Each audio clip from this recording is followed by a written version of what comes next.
And away we go. There we go. Okay. So it is Monday, June 21st, 2021. It is 4:01 p.m. I call to order the June 2021 meeting of the Public Works and Capital Improvements Committee. Alderman Wilson, Alderman DeLucia, Director McLaughlin, and City Engineer Brian Long, all in attendance. We have a quorum present. I'll entertain a motion to approve the minutes. Tara sent those out about a couple days after the last meeting. So moved. Okay, and seconded by the chair. Any additions, deletions, corrections, or other comments on the minutes? I don't have any. Nope. Okay. All those in favor? Aye. Aye. So unanimously adopted. Thank you. Item number 3 on today's agenda, citizen comment. There are no citizens in the room, but I will call for comment. Is there anyone that would like to make a comment to the committee today? Is there anyone that would like to make a comment to the committee today? Third and final time, is there anyone that would like to make a comment to the committee today? Hearing and seeing none, I declare citizen comment period closed. Moving on to item number 4, old business 4A, Public Works project updates. Take it away, Mr. McLaughlin. Okay, Sherman Street Bridge is pretty much status quo. Things are moving ahead with the intent that will be out to bid in the fall. The annual paving, the contractor just completed some roads. I was just thinking, we don't have a good name for that section of town, but it's technically part of Norwich Town, off of Browning Road, up on top of the hill on Browning Road. You know, it's technically Norwich Town, but it almost seems like it should have its own kind of designation because, you know, but anyway, we completed all the roads on the south side of Browning Road up on that hill there. And now, starting tomorrow, actually, he's going to be working on those roads on the north side, like Bayberry and on those on that side.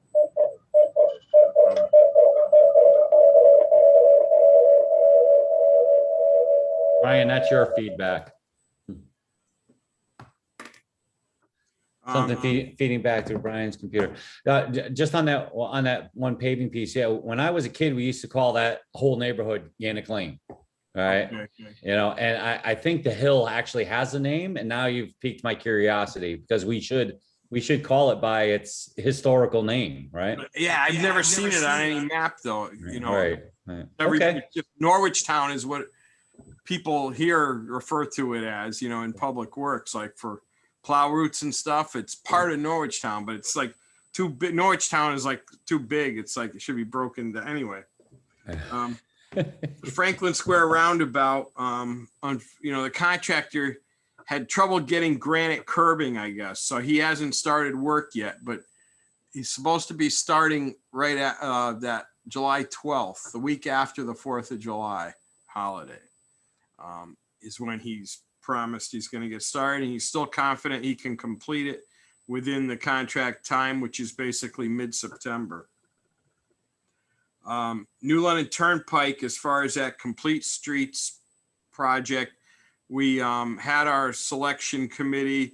We made a determination and we sent it off to the DOT for approval, and we have a couple of weeks ago, and we haven't gotten the approval back from the DOT yet. So I don't want to announce any names until, you know, actually they weigh in on it and approve it. I don't see any problem with that, but it's just a technicality, but we're making progress.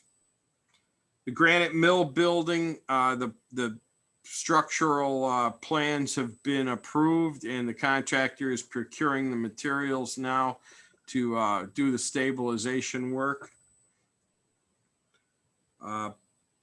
Boswell Ave side projects were completed. Then the North Main Street sidewalk project, the contractor is going to start on that next week. Those are various ramps along North Main Street between like 4th Street and 12th Street or so. that when we paved those side streets and everything, they're not up to par. So we're going to be fixing those. We're using bond funds for that work. I think the contract, Brian, is the contractor back to work on that extra extension on the Laurel Hill Fire Department wall there. I think.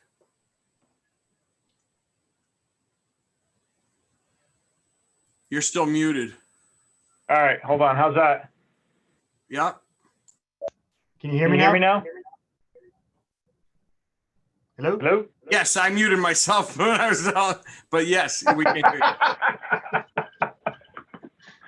All right, I had to dial in because I was having issues with my browser not letting the audio go through. So, yeah, they're almost done with that wall out by the Laurel Hill Fire Department. It's looking nice. It looks as nice as the piece that they did before too. So. I actually went by there yesterday, and then so I saw they're doing a wing wall that comes to the street, and then they curved it back in, or back parallel to the street, and it looked pretty close to being done. But it looks great. It really does. Yeah. Those guys do really nice work. Sorry about the echo we got going here. Okay, great. I think, Brent, can you think of any more? That's probably about it for projects right now. We also, the Little Plains Park fence was out to bid as of today, and the Dunham Street reconstruction should be out to bid in the next day or two. Yep.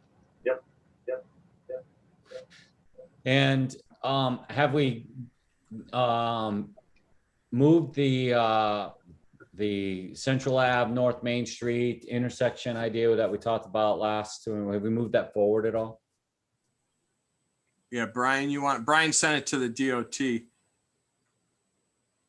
and he did get. Okay. Yeah, I sent it to Rick Chapman at the DOT. He was in favor of the project. And also I sent another one to him at the same time, just a diet for the old, for Merchants Ave and Old Canterbury Turnpike, where there's kind of a raised concrete island in the middle of that intersection that doesn't even really need to be there. And it's just a whole lot more pavement than it actually needs to be. So he liked both of those. He said they do those things all over the place. The Route 12 one didn't involve, the Route 12 and Central Ave didn't involve any changing of the state road part of it, the Route 12 configuration or traffic pattern. So he was fine with that. He said that one, when he got final plans, he would pass that on to Newington as well, just so that they could get the traffic division to look at that in addition. But yeah, in general, it was very positive feedback for both of them. And we just need to, at this point, go forward and get the design plans put together. So Harlan Road, Old Canterbury Turnpike, and top of Merchants Avenue, or is that because it's right around where Harlan becomes Merchants, right there. At the res, right? Yeah, right at the res. Okay. Yep. So I will tell you that I remember a conversation. This was a very long time ago, but I used to live up there on Lawler Lane, and that raised curb and the asphalt on top of it was put there because people heading towards Taffville, so transitioning from Harlan Road on to Merchants Avenue, right, as they approached, if traffic was coming toward them, they'd short turn that corner and actually go up Old Canterbury Turnpike on the wrong side of the street, right? You're trying to cut, you know what I mean? Trying to beat the traffic. And I don't know that there was ever, well, I do know that there was one very serious, I think it was a fatal accident right there. I don't know that the traffic, the lack of the island was a contributing factor. I cannot say that for sure. And I only know of the one accident because it was a serious one. However, that's really where that came from, is to force people to go a little bit further into the corner and then make the left-hand turn, which means that they would have to yield, right, to people Yes. coming up the road. Because Yep. that Old Canterbury Turnpike spread so wide, and like I said, the people are making that short turn, but they're on the wrong side of the road as people are coming down the hill past Willette Park, right? Okay, and that was the big complaint. And I am talking, this got to be 20 years ago. So. Oh, that makes sense. Why? I mean, and that's good. That's really good background information as to why that island is actually there. You know, personally, I would prefer a trimming of the intersection so that it's more well defined, where people wouldn't feel like it was a free for all and they could cut in anywhere they wanted to. And we have a couple of different options that keep it on a similar alignment to what it is, and just cutting it down or teeing it in. I think everyone seems to prefer keeping the angled alignment that's there now, just because I believe the majority of Old Canterbury Turnpike traffic goes on to 169 going south and not towards Taffville. I'll look up traffic patterns to confirm that, to make sure that it makes sense. And whoever we have design the actual intersection realignment will make sure that that makes sense as well. Right. Well, I have personally observed there too that traffic exiting Old Canterbury Turnpike and turning right, I mean turning south, all right, onto Harlan. Yeah. Okay. Yep. Again, because the width is so generous, they peek left, they don't see a car coming, don't even stop. They just, it's almost like there's a yield sign there instead of a stop sign. And this might be something again where we look at using the width to control the traffic, as we've done in other places, right? Yeah, that's all. Yeah, we've talked about it in a couple other places too, but we'll stick with these at the moment and maybe move on to others later on. Yeah, because I mean the traffic volume in the city is going up, right? So people need to be more diligent about coming to a stop, or at least almost to a stop, and actually looking for cars instead of just trying to beat the traffic. Because I know that I speak with the chief of police about this, and I'm not dinging him because behind his back, but I will say it. We talk about issues like this, and in terms of enforcement, and he says, well, fatal accidents are down, and I said, well, that's because they're making cars safer. If the number of accidents are still occurring, it doesn't matter that they're less serious if the number hasn't changed, right? Because you can attribute the fact that people aren't getting hurt to the idea that the cars are just safer, So. And people wear their seatbelts more now than they used to too. Well, right. And then, crush zones in cars and side I-beam protection in doors and all those kinds of things that used to be very serious things. So, all right, great. Cars are better, but we still need to do our due diligence with the way the traffic at intersections are managed. Right. And we also made I don't know, I'm not sure if Pat brought this up because I was fiddling with my audio earlier, but we also made a slight change at the bottom of Hunters by Poppy and Rye there.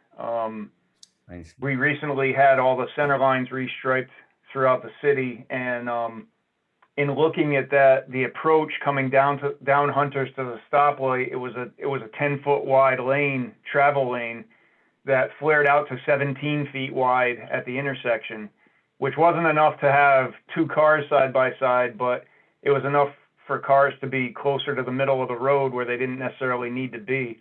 So what we did was we repainted the center line 6 feet over, so it flares from a 10-foot wide travel lane to 11 feet at the stoplight, and that gains 6 feet of turning room for cars coming on the Hunters without hopefully helping slightly with that problem of the tires coming over curbs and sidewalks and stuff. So just an observations, seeing it in action after after they repainted it. The cars just, they seem to automatically just slide over to where you turn them, and they ignore the old center line that's all faded and everything. So I think it's a good solution at this point. Improvement, not a solution, but an improvement. So we'll see. I agree with you. I was there literally today, saw it in action today, this afternoon. And you're right, the car, I was second in line at the light. Car in front of me was all the way over, to the right of the new line. I was over to the right of the new line, and wouldn't you know it, 4 school buses came out of First Student and made the right-hand turn, and not a single one of them got anywhere near my truck. And I have a full-size pickup, and they didn't get anywhere near me making the turn, and they didn't jump up on the curb. So I think you're right. It isn't a serious improvement. It be, short of a more comprehensive solution. So yeah, it's working. At least from what I saw today, it's working. Yep. Excellent. I will say, I'm glad to hear that the Central Ave design that they do, I like it. I think it was a very creative way of kind of changing that approach. Question I have, and it has nothing to do with that one, is I know that, and this may be more of the planning department, but I know that they did the painting of the bump outs over the last week. And one of the concerns that has come back up is the laundromat on Central Ave. Was that 11th Street? 11th Street. The concern of with the bump out coming around the corner, it already takes part of the corner where his business parking would be. The concern I brought up several months ago about putting a 2-hour parking sign or something near that area, because now he loses parking for individuals using the laundromat in front of the business.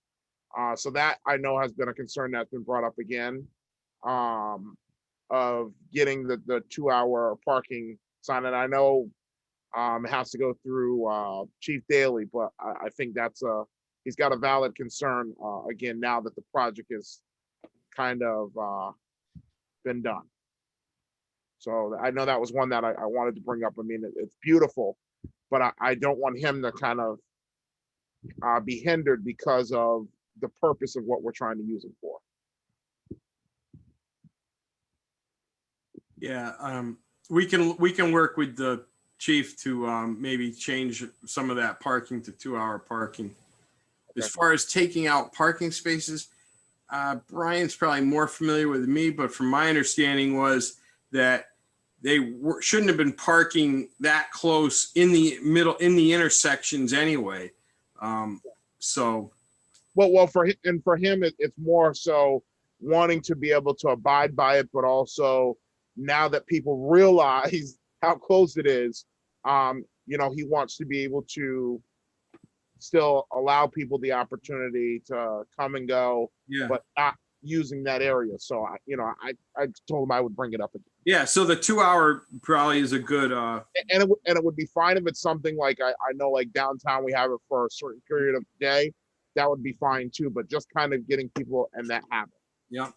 Okay. Well, we'll look into that. All right. Thank you. Definitely. Yep.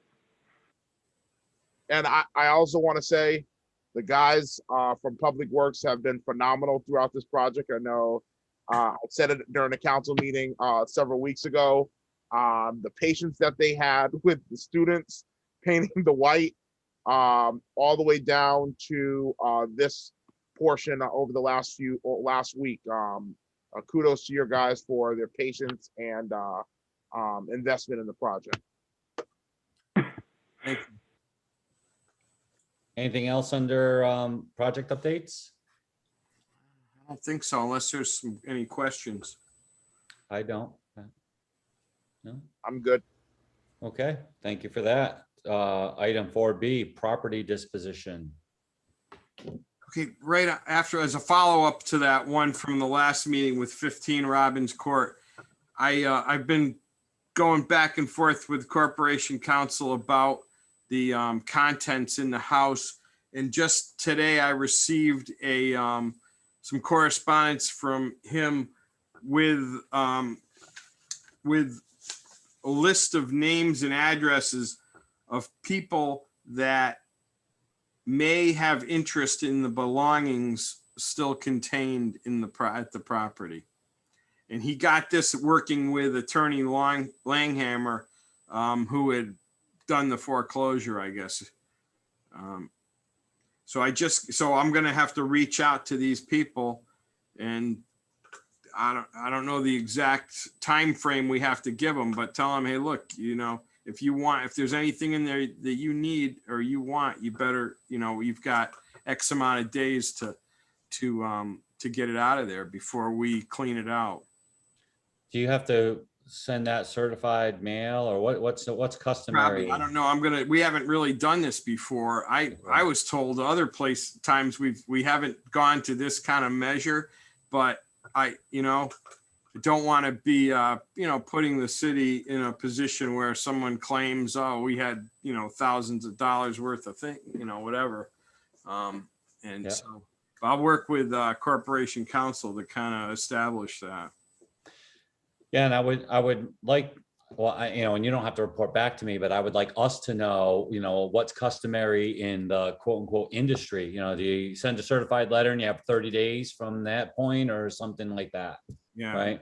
I mean, I think we'd all like to move on these properties, right? We just, but we also want to give people a reasonable amount of time to say, oh yeah, my whole record collection that's worth $10,000 is still sitting in there. Well, you got 30 days, go get it, kind of thing, But and again, because I'm a systems thinker kind of guy, but now, all right, the city owns it. So, all right, so let's just say former tenant says, yeah, I've got some valuable stuff there. Now we have to facilitate somebody being there so that this person can go in and get their stuff, because now we've got a liability issue. What are you gonna do? Just hand over the keys and say, oh, go help yourself, right? You know what I mean? Yeah, no, it has to be. It becomes a thing. Everything becomes a thing, Yeah. Yeah. So just let I wouldn't want it to be something that's got multiple hurdles, but I'd like us to just have a process that we follow all the time. And that way there, we can say, if anything ever does come up, we can say, this is the process that we use, and it's the same for everybody, and everybody gets the same amount of time. And that way there, if anybody, certainly anybody can sue the city anytime they like, but whether or not they prevail depends on us having our ducks in a row. Okay. Yep. Now, other properties, I don't know, there hasn't been a whole lot of activity, but the one on Palmer Street, I forgot the exact address, but it's right close to the intersection with Route 2. 88 or 89 or something. It's a vacant lot. I guess there was an offer of like $9,000 or something, but the city declined. Okay. It's appraised at like 25,000 or something. It is a lot of record. And some thought, there's been some discussion about, well, if we're only, maybe we offer it up to to all the abutters to see what any of them, send them actually notification and see if we have any bids from the abutters, because some of them, it could help out significantly having that extra property. Sure. Yeah. And matter of fact, now that you say that, I think that's exactly what Alderwoman Gould's thought on this was. The last time we talked about it, she said, there's 2 rental properties that are butters. Maybe they want it for actually parking. 7 properties that abutted all together, I guess. Okay. Because it wraps. There's some in the back, Mhm. but also there was some thought of maybe giving it to Habitat for Humanity for them to build a house on, possibly. Sure. That was the other. If we're not going to get much for it, maybe some other beneficial things could come of it. Mhm. That's not a bad idea either. That's not a bad idea at all. All right. Okay, we can keep working on that one. Any other ones go on our radar? Nothing that I've had any questions or feedback on. Okay. Just making a note here.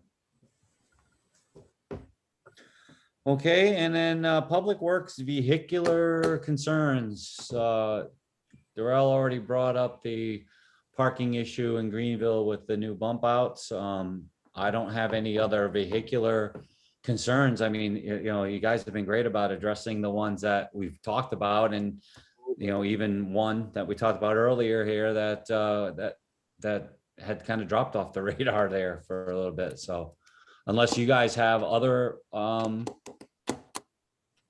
projects that you're looking at. Well, just as an update, that the grant that we had applied for through the Council of Governments, a planning grant, Norwich there were two municipalities submitted applications for that to the Council of Governments, and we were rated number 1 out of the 2, but I think they're going to advance both of them. So looks like we had put in a cost estimate of $200,000 to study that whole downtown traffic flow. And so looks like it's moving forward. Right. It'll probably take a little while. It's not something that happens quickly, but it is moving forward. I think the COG has to submit, like in July, their information to the DOT, and then the DOT evaluates it and goes from there. Okay. So, and that's the one that's really Franklin Square West, all the way out to Washington Square, or all the way out to Thames Square, right? Yeah, all the way up to the fire department, basically. Yeah, okay. You connect with the Roundabout project, and then all the way over to Burnham Square. Oh, wow, okay. Oh, okay. That one, I thought that this one stopped at Franklin Square. No, that's great. Good to go carry all the way over to the boundary with the east side. That's wonderful. All right.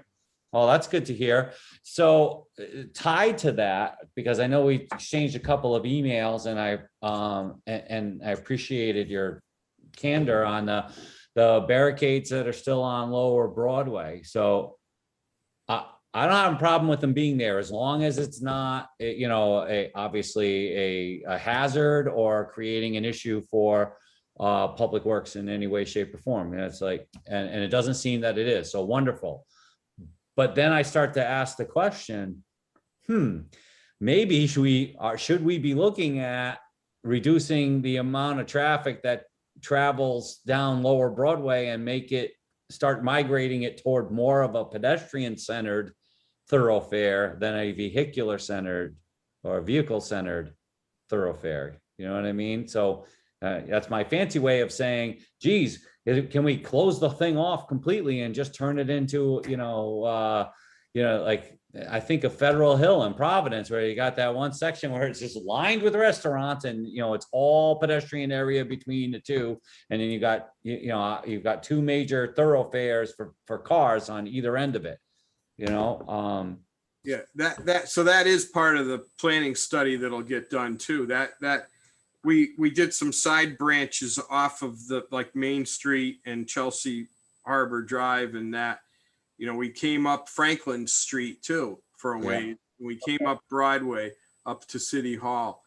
So that'll all get looked at. And once the roundabout is in place, that will automatically eliminate a lot of traffic off of Broadway in that area, because they won't have to go out that way to get from Franklin Street down to Main Street. Right. Yeah. They'll be able to go straight through. Yeah.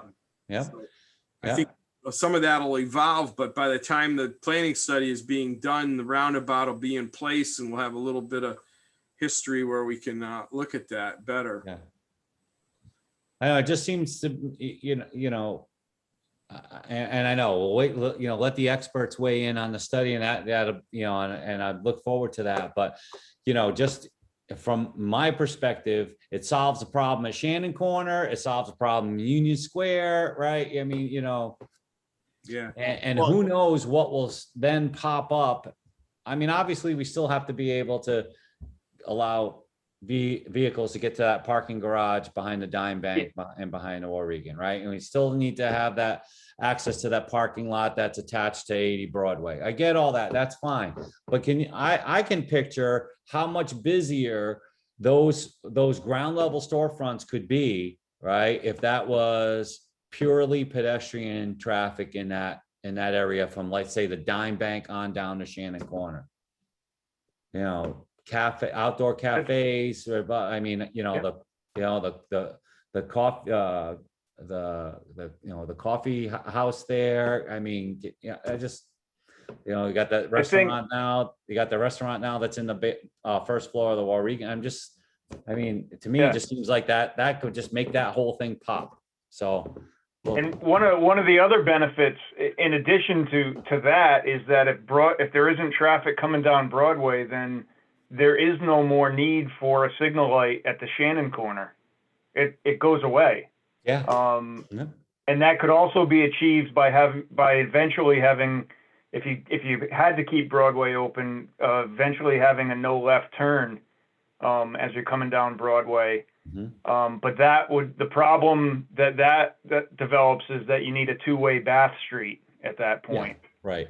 Yeah. So it'll all be stuff that comes out through the traffic study, but yeah. The big missing piece would be that Bath Street would have to be two-way in order to either do a no left turn or shut down lower Broadway completely. Either way, cars have to get down to the rotary, down to the roundabout on Bath Street. So, but, yeah. Yep. And again, not trying, certainly not trying to drive the thing, but I'm already started thinking about how the possibilities. We had that meeting, with a citizen who had some ideas as well. And it just, we're always looking for that one linchpin in downtown, and it always seems to center on traffic, right? Well, and the funny part, is it also brings back the part that Jason Vincent brought up, this time last year about that being a sidewalk streetscape area. So, it's a lot of pieces that it brings into, as far as beyond just that pedestrian piece. It allows it to be the connectivity piece to individuals being able to walk from that Market Street garage down into that area, and it being a seating area, all of those things. So it's good that we're talking and trying to connect all of these things, because I think it helps economic development wise. Some of the businesses have additional space, which is one of the things we've been looking at since COVID with these outdoor dining area spaces. Mm-hmm. And I just want to say there will be a public involvement period with the planning study too. So, it will be another opportunity to engage with the public and get ideas. And it won't be just, consultants won't be working in a bubble. Right. That's great. Great. I'm excited about it, as you can tell. When I start talking with both hands at the same time, Okay. So anything else under vehicular concerns or information? I don't think so, but no. Okay. All right. And moving on, we don't have anything under this agenda item, but new business, anything that we should take up under new business?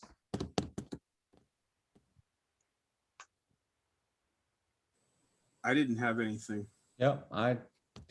We must be moving along very smoothly, because we weren't adding things to the agenda at the last minute. All right. I think I know the answer to this, but I have to ask anyway. Anything under other business? Nope. Okay. Well, with that, I will ask for a motion to adjourn. So Moved by Alderman Wilson, second by the chair. All those in favor? Aye. Aye. We are adjourned, ladies and gentlemen. Thank you all very much for your time and the information. This was a great meeting. Very good. Thank All you. right. And have a great Thanks, rest of your week. All right, guys. Have a good night. A good council meeting. Thanks. All right. Yeah.